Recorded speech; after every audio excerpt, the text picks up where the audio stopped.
What is going on, guys? This is Miasin, and I think yesterday, oh my memory is so bad. Yeah, of course yesterday. Yesterday I uploaded a video on some pretty garbage cards, and today I'll be doing something that is a little different. It's not the exact opposite. I'll be reviewing cards that are good. They range anywhere between good to very good, and very soon I'll be uploading a video on cards that are extremely good and borderline unfair in certain situations. So yeah, this video is definitely going to be interesting, but you absolutely have to be tuned in for tomorrow's video. I think I'm gonna upload it tomorrow. Yes, it'll be tomorrow. So before this video starts, make sure you like and subscribe. Check me out on Twitch and Instagram, all the beautiful fun stuff. And now let's get right into it. So the first cards that I'm going to be reviewing are a new archetype. So they belong to the Nimerulia. Basically, Nimerulia, or whatever the hell this word is Japanese for sleep. And then we have Lia, which doesn't mean jack shit. Anyways, the first card is Dreaming Something. Level 1 Light Fairy Spellcast. Oh, wow. So it's a special summon monster. Basically, just like the Inferno. It's just like in the OCG, they mentioned that it's a special summon monster, whereas in the TCG, you kind of just have to guess it. Anyways, attack 0 and then 1500 defense, pendulum skill of 8. And then the pendulum effect, very interesting. We're going to be reading this. Once per turn, you can place one Nimerulia continuous spell from your deck or graveyard face up on your field. And if you do add this card to your extra deck face up, you cannot special summon Dreaming Nimerulia the turn you activate this effect. That is actually really frustrating. Yeah, but anyways, monster effect cannot be normal summoned or set, must be special summoned from your extra deck face up by having no cards in your extra deck other than itself. And you can only special summon Dreaming Nimerulia once per turn this way. So this summoning condition does clash with its pendulum effect. So unless you can find a way to like get this card from your deck, hand, or field or whatever into your extra deck face up without using its pendulum effect, it's going to be really hard to summon this right away. Otherwise, it will be like some form of a setup. Anyways, if this card is special summoned, you can banish up to one card your opponent controls and or in their graveyard face down for every three of your face down banished cards, then shuffle your face down banished cards into the deck, equal to the number of cards banished by this effect. So it is a mouthful, but I do understand it, I think. So let's just say you have 9 banished face down cards. You can special summon this card from your extra deck face up, and then, well, obviously, and you're going to be able to banish, you know, 3 cards your opponent controls without targeting, which is really nice. And then you put back your 9 banished face down cards into your deck. So it's a nice way to recur back whatever you banish with Extravagance or Desires or whatever. So it already looks really interesting in decks that are kind of like Grand Maju in a way. Same thing with like Eater of Millions, which I really like a lot. Eater of Millions is definitely going to be really nice in this deck. So yeah, it's a nice card, nice removal, but it can get negated, unfortunately. Now there is a workaround, and we're going to be covering that relatively soon.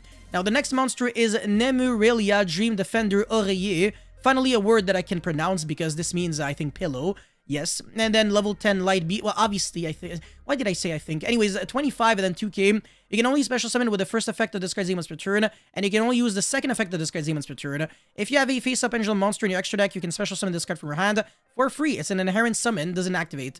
If you have a face-up Dreaming Nimerulia in your extra deck, quick effect, you can banish one face-down card from your extra deck face down. This card gains 500 attack for each monster upon currently controls until the end of this turn. Alright, so you can use this on the damage step, and you can boost it by a little bit. So yeah, you can maybe out some, I don't know, like, it's alright, but it's not like insane or something. And yeah, it's a level 10 monster, so you can maybe do some rank 10 plays. Now we've got Nimerulia Dream Defender Couette, which means mattress, I believe.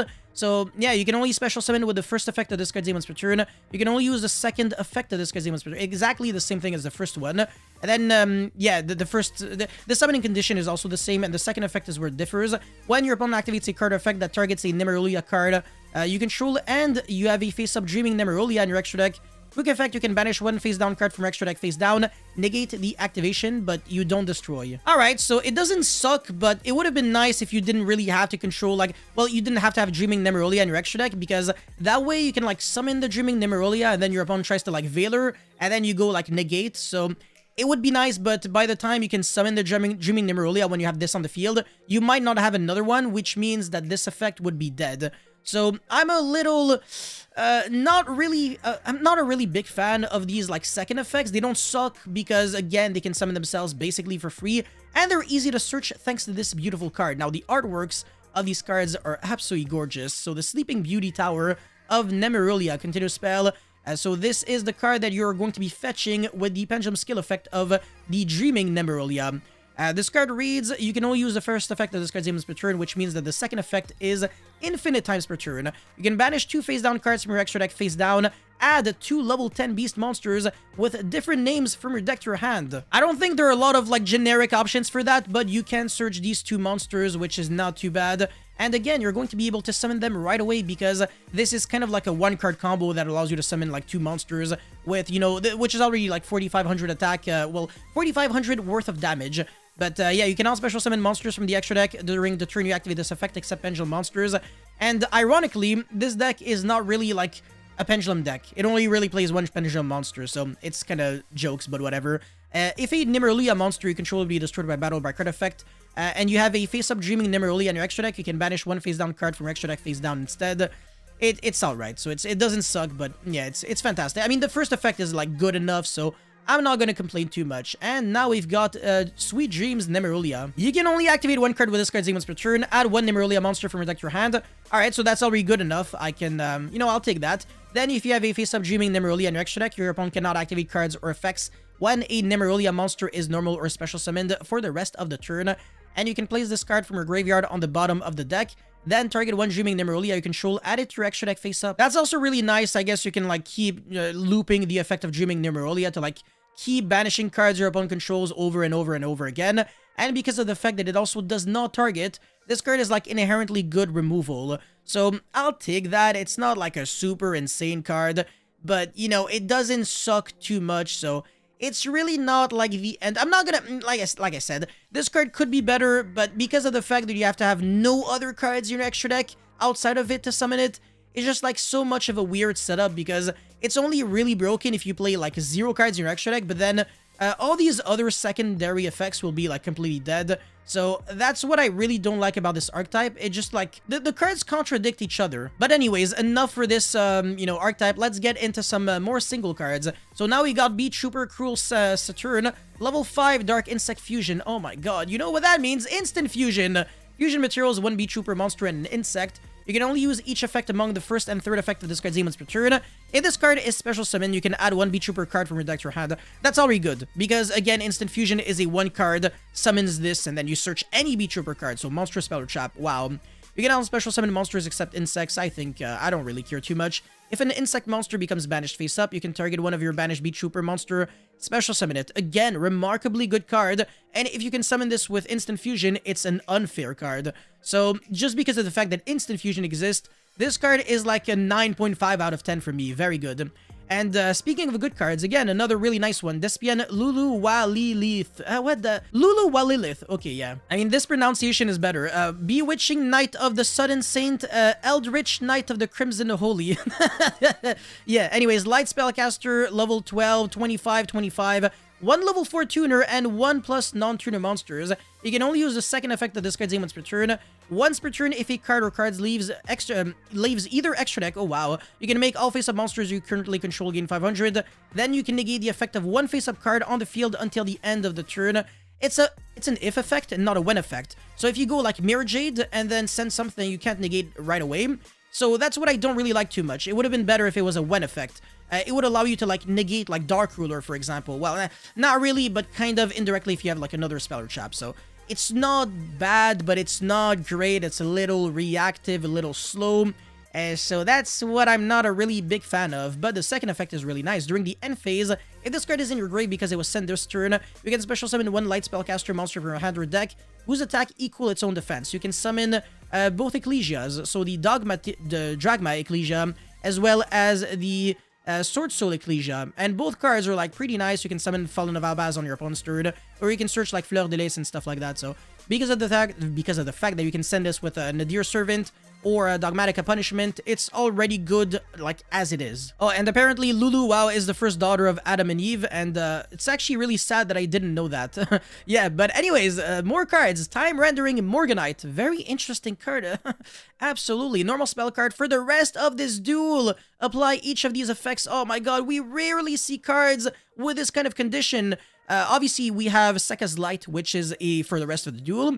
And we also have, I think, another card, the card that Raphael played so that he would draw 2 cards every single time or something like that. Oh no, that's actually a continuous spell. So yeah, it's not the same. Anyways, you cannot activate monster effects in the hand, so, you know, forget playing this card in a deck that plays like Hand Traps, for example, or like Virtual World.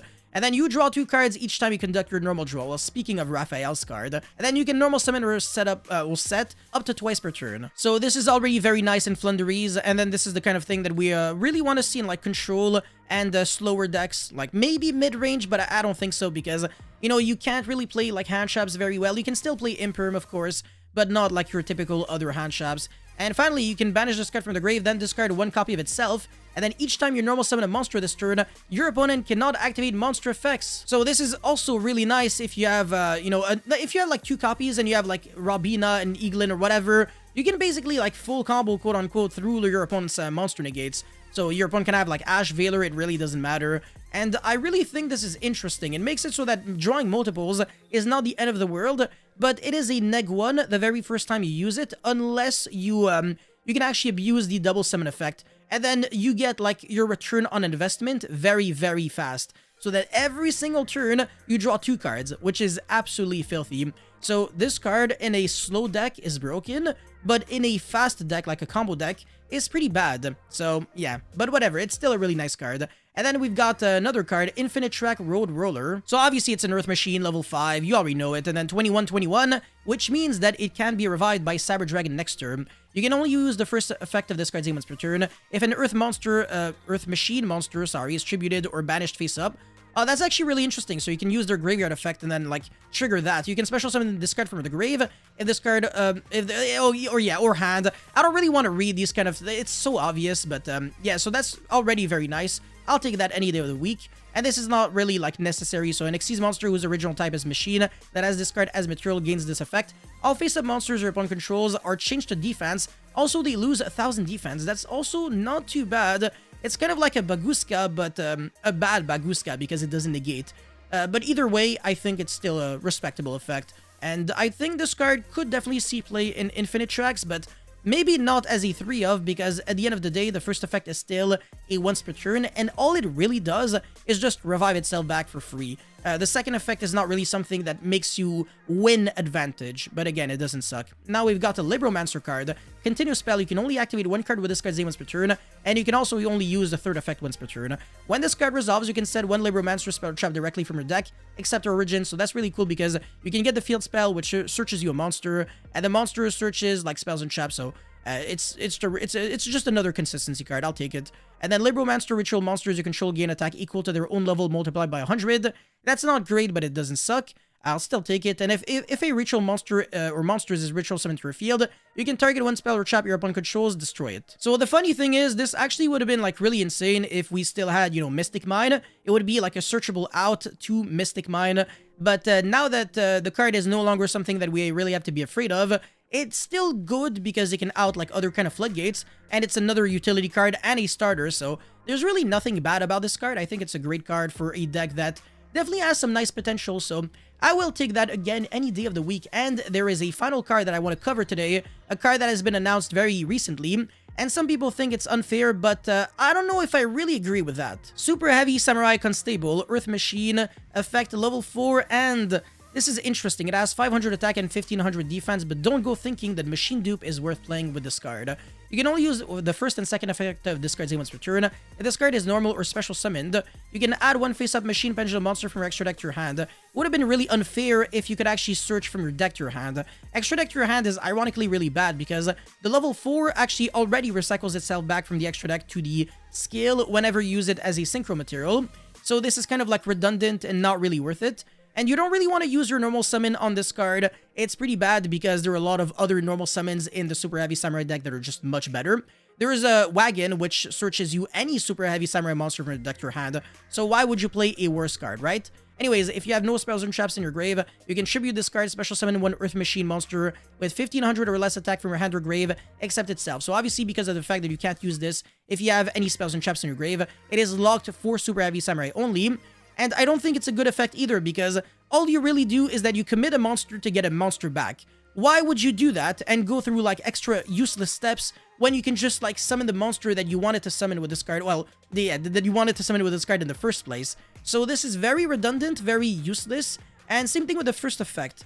So this card could have been like extremely broken if it just searched from the deck to the hand, and then if you didn't have to like maybe tribute it. And if this was the effect on the summon, you get to revive back, but that would make no sense because there's already a card that does that. So when I read this card, there's really no reason for me to like be like, okay, this could be like a 3-of in Super Heavy Samurai. If anything, maybe a 1-of, but even that, I really doubt it. But yeah, that's pretty much it for this video. Thank you guys so much for watching. Don't forget to like and subscribe, and I'll see you guys very soon. Peace.